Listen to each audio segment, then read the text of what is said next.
So hello and welcome to my channel Kanishk hero. నేను మీ కనిష్క్.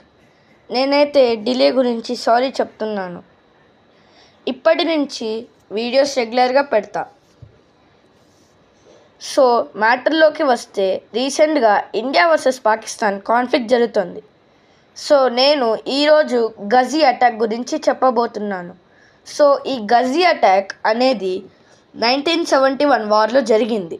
అప్పట్లో పాకిస్తాన్కి యుఎస్, యూకే అండ్ చైనా లాంటి పెద్ద కంట్రీస్ సపోర్ట్గా ఉండేవి. అండ్ ఆ రోజు డిసెంబర్ 4th 1971 పాకిస్తాన్లో ఉన్న కరాచీ నుండి ఒక సబ్మెరీన్ బయలుదేరింది. దాని పేరు పిఎన్ఎస్ గాజీ. దాని మిషన్ ఒక్కటే, అది మన ఎయిర్క్రాఫ్ట్ క్యారియర్ అయిన ఐఎన్ఎస్ విక్రాంత్ని డిస్ట్రాయ్ చేయడం. సో దాన్ని మన ఇంటెలిజెన్స్ ఏజెన్సీ అయిన రా తెలుసుకుంది.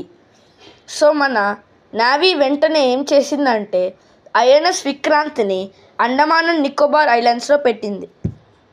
అండ్ మీడియా ద్వారా ఐఎన్ఎస్ విక్రాంత్ వైజాగ్లో ఉంది అని పాకిస్తాన్కి ఇన్ఫర్మేషన్ వెళ్ళేలా చేసింది. కానీ అది అండమాన్ నికోబార్ ఐలాండ్స్లో ఉంది. సో పిఎన్ఎస్ గాజీ దాన్ని అటాక్ చేయడానికి అక్కడికి వచ్చింది. కానీ అక్కడ ఐఎన్ఎస్ రాజ్పుత్ అనే డ్యామేజ్ అయిన షిప్ ఉంది. పిఎన్ఎస్ గాజీ అక్కడికి రాగానే ఐఎన్ఎస్ రాజ్పుత్ తన టోర్పెడోస్ని యూజ్ చేసి పిఎన్ఎస్ గాజీని బ్లాస్ట్ చేసింది. ఈ విషయం బయటికి ఎందుకు రాలేదంటే, అది ఒక యుఎస్ఏ సబ్మెరీన్, సో పరువు పోతుందని బయటకి రాలేదు.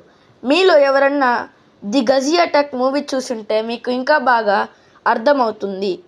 So thank you for watching my video guys. మీకు కానీ ఈ వీడియో నచ్చితే like, share, subscribe and comment చేయండి. అండ్ పక్కన ఉన్న బెల్ ఐకాన్ని క్లిక్ చేయండి. సో నేను పెట్టే వీడియోస్ మీకు నోటిఫికేషన్ వస్తుంది.